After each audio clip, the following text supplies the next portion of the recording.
welcome to News Hour. I am Aminata Fofana. Coming up tonight, Parliament debates 2025 Constitutional Amendment Bill proposes major changes to the country's electoral laws. Amnesty aims rights defenders on key laws and fundamental freedoms. And Ministry of Fisheries distributes fresh fish, bringing hope and nourishment to patients in hospitals. The stories and more coming up in the next 1 hour. Stay with us.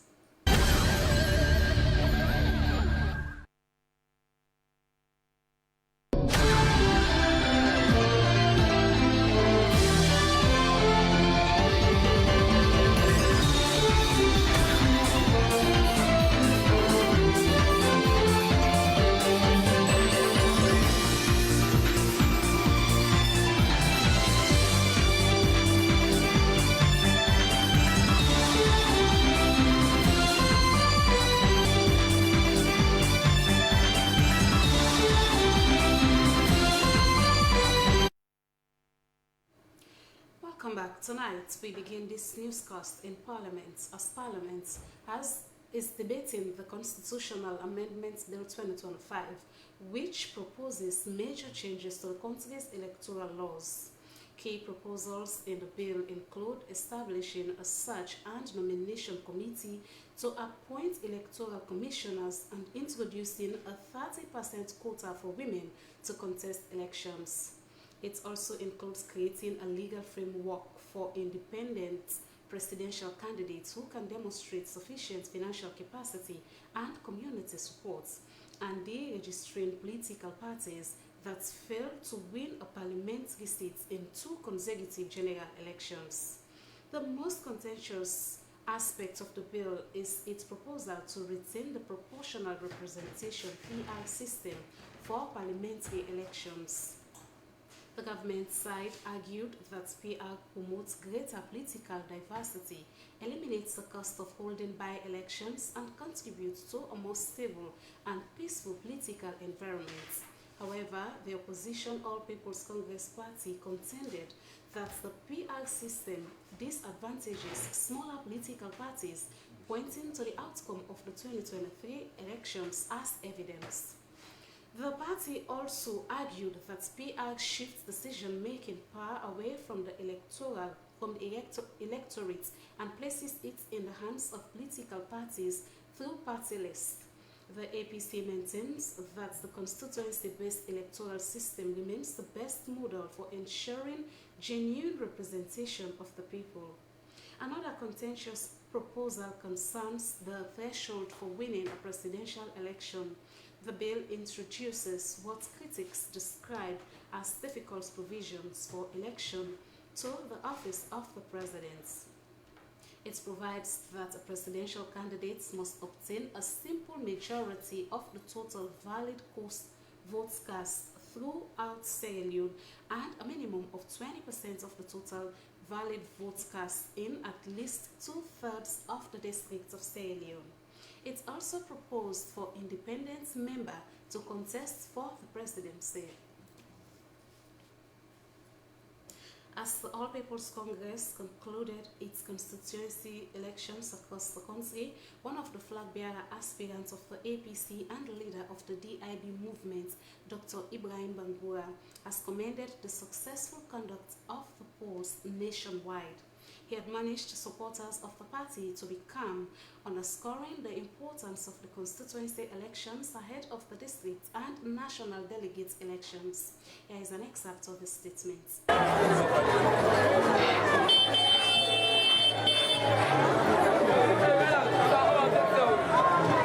I want to say thank you very much to all the one them we participate in the constituency elections we will just hold. I'll be very satisfied with the process, the way we people then conduct themselves, and also the support where government institutions then give. I want to encourage everybody, the one that we win, the one that we not win, for ensure say we use this moment for bring the party together. You will win for being magnanimous and reach out to the other one that will not win. We remember say that one party we get, and whatsoever process we participate in for help enhance the party and chances of winning the 2028 elections. These elections will allow we for understand the challenges that will continue to exist and how we will handle them as we begin to prepare for the district elections. Now, one party we get, and that's not something very important to me on campaign. Now, I don't encourage everybody where we talk to for stand up and work with the party. This process is important because if we get it right, we will get a smooth outcome in the National Delegates Conference where the party they prepare for. I want to say a special thank you to the Secretariat of the party. It will not be easy, but requires significant human and financial resources to pull this through. We're going to do very well, and I believe the small issues that will come up, we're going to handle well.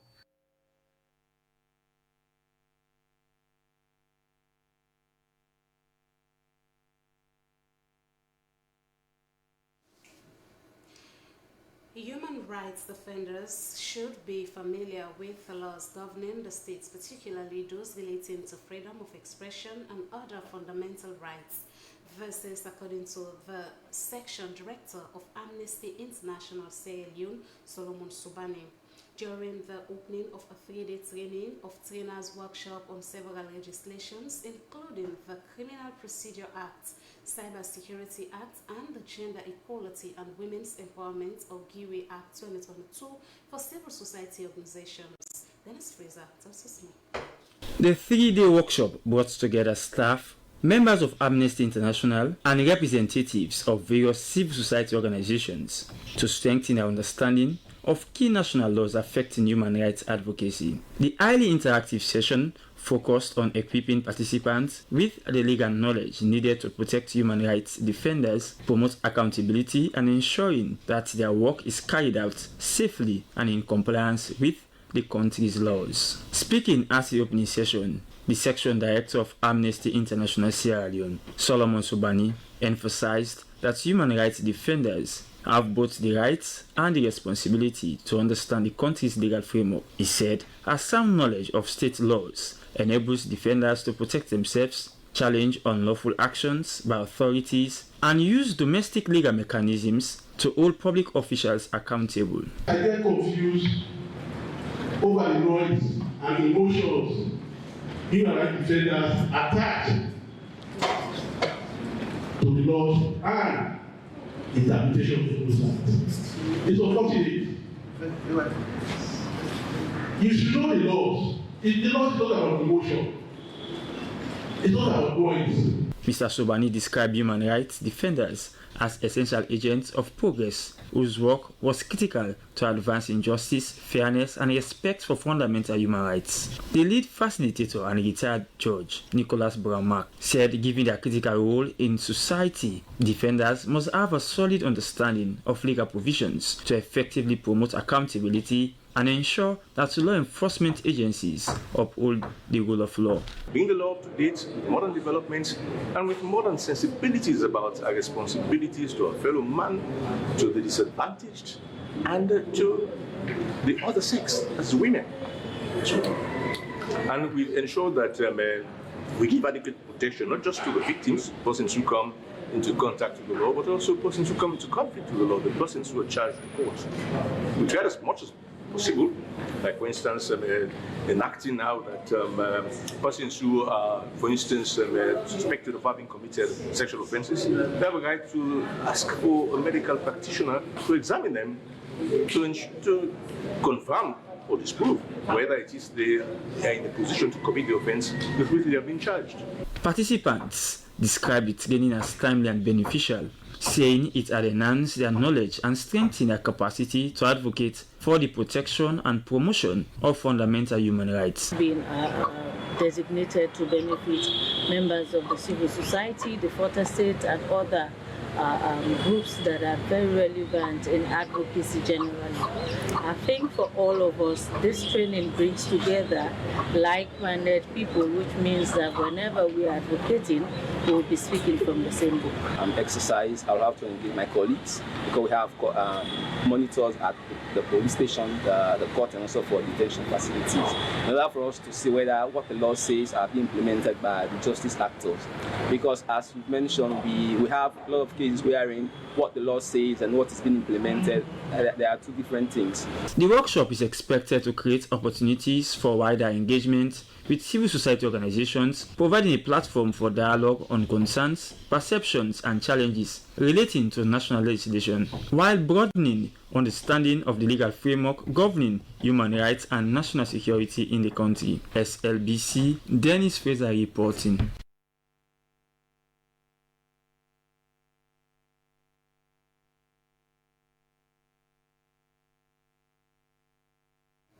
The Minister of Labour and Social Security, Mohamed Roman Soare, has said his ministry will strengthen enforcement of labour laws while encouraging employers to comply voluntarily to improve working conditions in Sierra Leone. He made the statement during a meeting with managing directors and human resource leads of commercial banks at the Bintumani Conference Center. Here is the report. Minister Soare noted that although labour laws have been modernized, enforcement remains a major challenge. He said the ministry is engaging employers and institutions to improve awareness and compliance. He stressed the importance of end-of-service benefits and urged banks to meet their obligations to workers. He also reminded employers that contract staff should be considered for permanent employment after 6 months, as provided by law. On prolonged contracts, it's almost casualization. The law frowns on it very, very deeply, and I see that happening in some banks. Anything I say, I have data, so I'm just saying it so that we could all have, an exchange around it. The law says, after 6 months, that means there is a compelling need for the role. You have to make that person a permanent employee. The minister said the ongoing review of the Employment Act is gathering stakeholders' inputs and encouraged banks to participate actively. Project Officer of the Sierra Leone Employers Federation, Yvette Kagbo, reaffirmed their commitment to labour laws compliance and called for stronger collaboration to promote fair and decent work. We recognize that compliance promotes decent work, protects workers' rights, and also creates fair, transparent labour market. Participants also urged the banking sector to ensure full compliance with workplace safety provisions in the Employment Act. The meeting ended with presentations from the Ministry of Labour and NASIT on labour compliance and social security.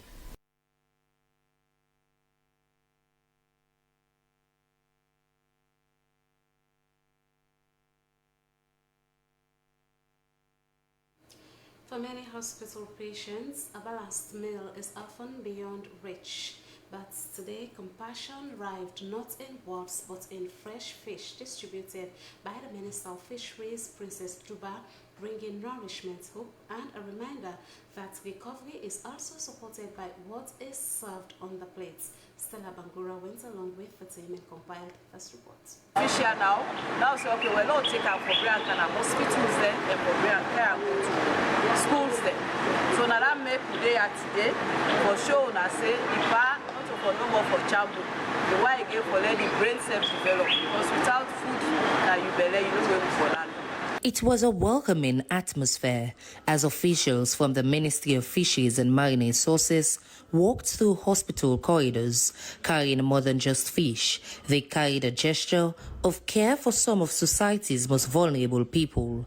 The two-day fish distribution exercise by the ministry is set to happen in hospitals and schools. A total of 100 cartons of fish donated by Ocean Fresh, a fishing company, will be distributed as part part of the company's corporate social responsibility initiative. To give a corporate social responsibility in kind, and one of the kind is fish.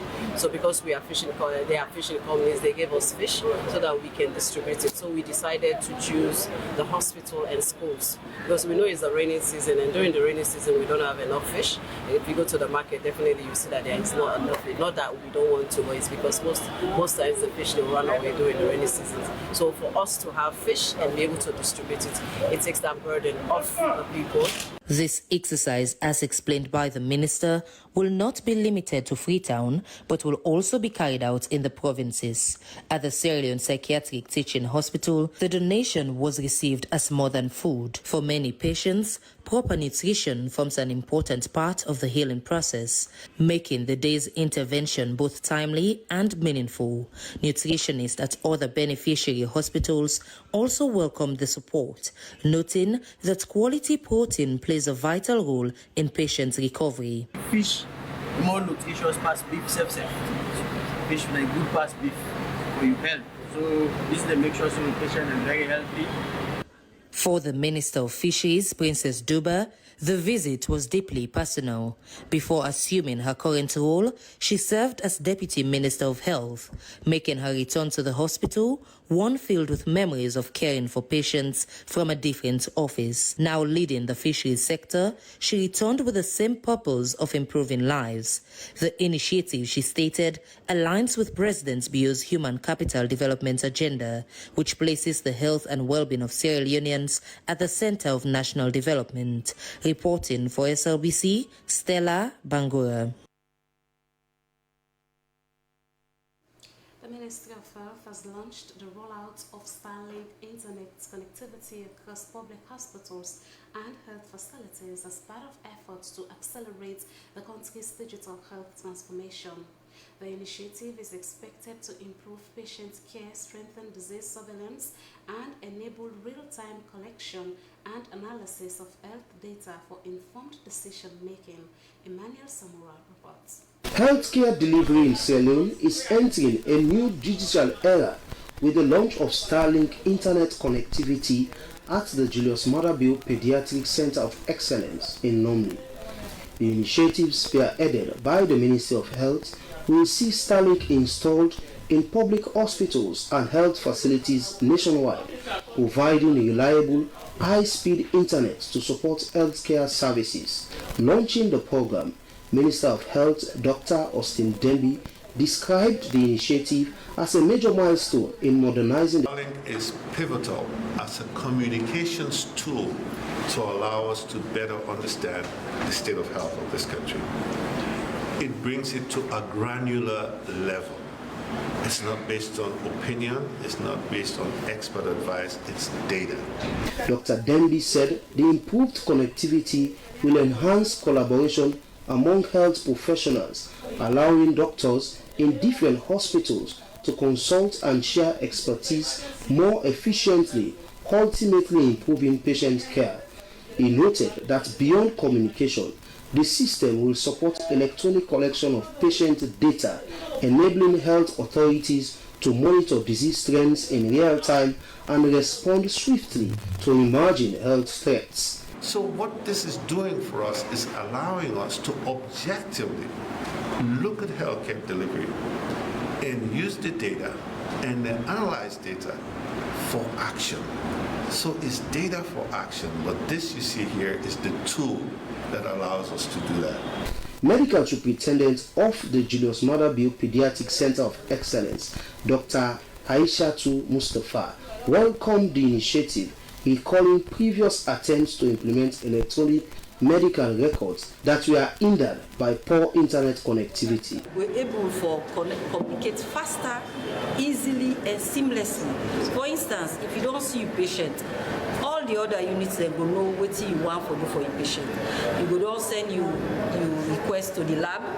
USA you go don't send request to the lab. You go don't send request to the X-ray unit. You go don't send a prescription to the pharmacy. All that thing and they go don't be done quickly. The nationwide rollout of Starlink is expected to enhance patient management, improve disease surveillance, and support the Ministry of Health's vision of a modern, data-driven healthcare system capable of delivering quality services to all Sierra Leoneans. Emmanuel Samoa, SLBC.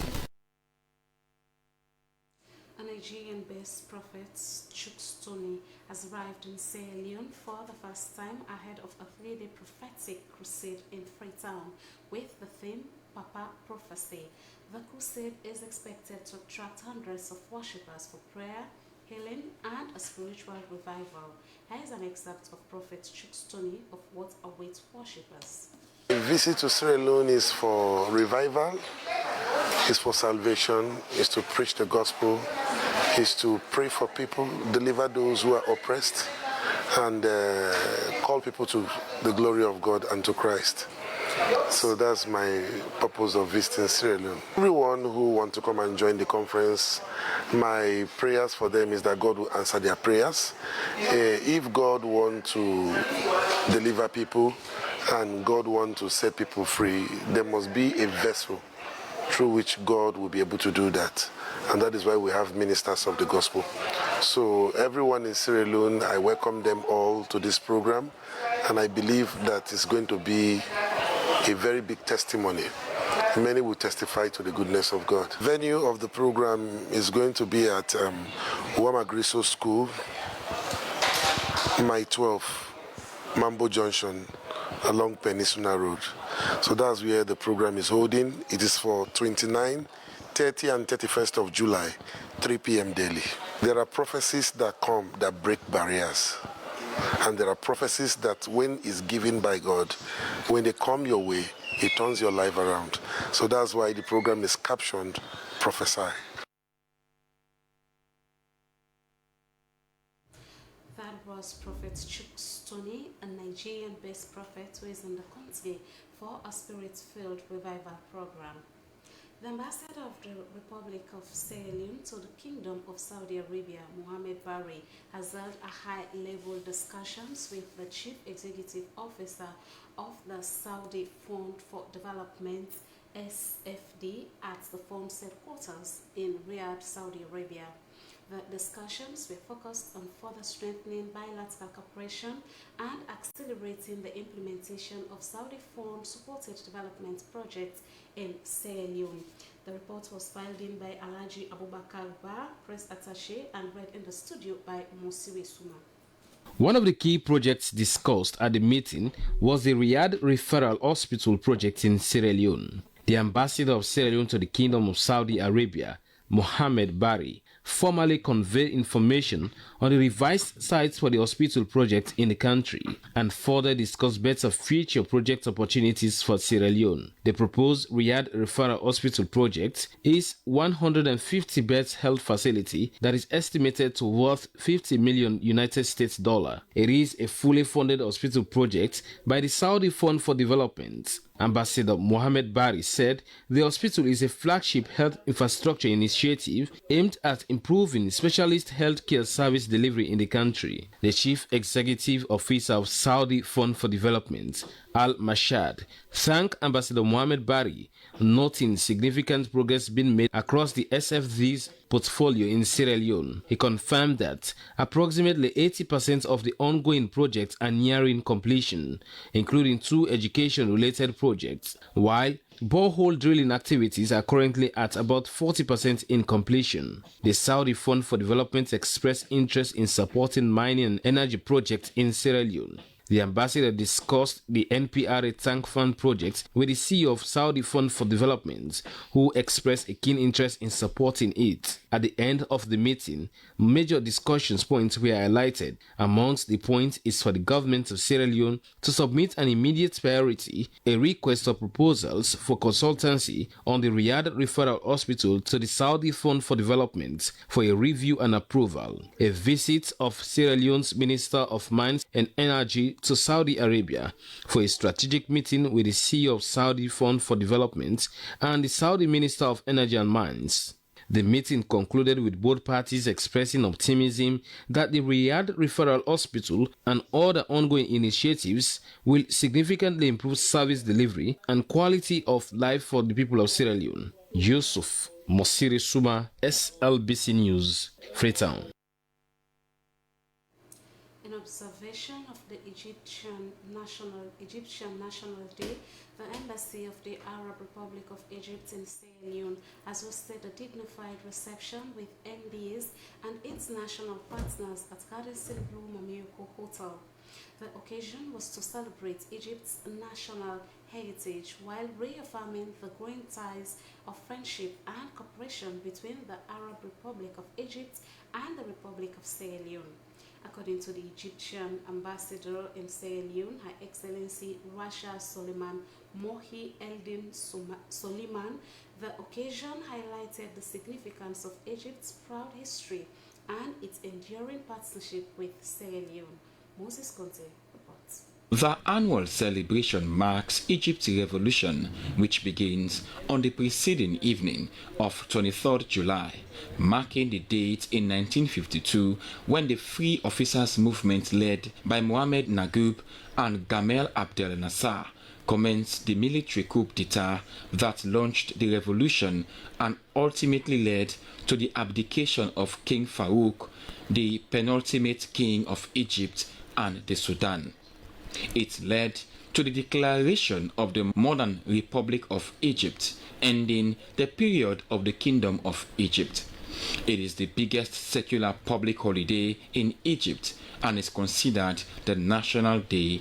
According to the Egyptian ambassador in Sierra Leone, Her Excellency Rasha Soliman Mohi Edni Soliman, the bilateral relationship between Egypt and Sierra Leone have continued to gain momentum, particularly following the March 2025 visit of His Excellency President Julius Maada Bio in Cairo.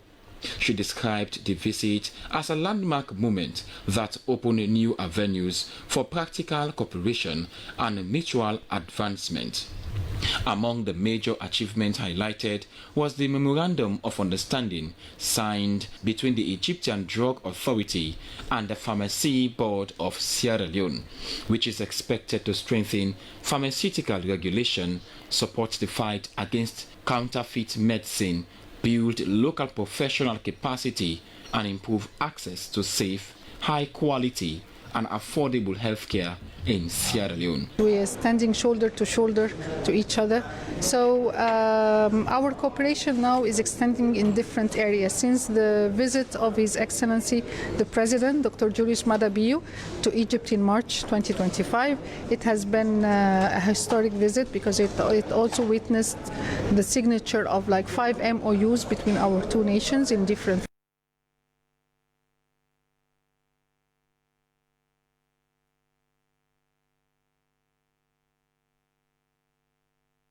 main points. Parliament is debating the Constitutional Amendments Bill 2025, proposing major electoral reforms, including as such a nomination committee for appointing electoral commissioners, a 30% women's quota for election candidates, a legal framework for independent presidential candidates who demonstrate financial capacity and community support, the registration of political parties that failed to win a parliamentary seat in 2 consecutive general elections, and retention of the proportional representation PR system for parliamentary elections, the bill's most contentious provision. Human rights offenders should be familiar with the laws governing the state, particularly those relating to freedom of expression and other fundamental rights. This is according to the Section Director of Amnesty International Sierra Leone, Solomon Sobandi, during the opening of the 3-day training of trainers workshop on several legislations, including the Criminal Procedure Act, Cyber Security Act, and the Gender Equality and Women's Empowerment or GIWI Act 2022 for civil society organizations. And the Minister of Fisheries, Princess Duba, and team have distributed fresh fish to patients in hospitals, bringing nourishment, hope, and a reminder that recovery is also supported by what is served on the plate. That is all we can share with you tonight. Thanks for watching. Bye-bye.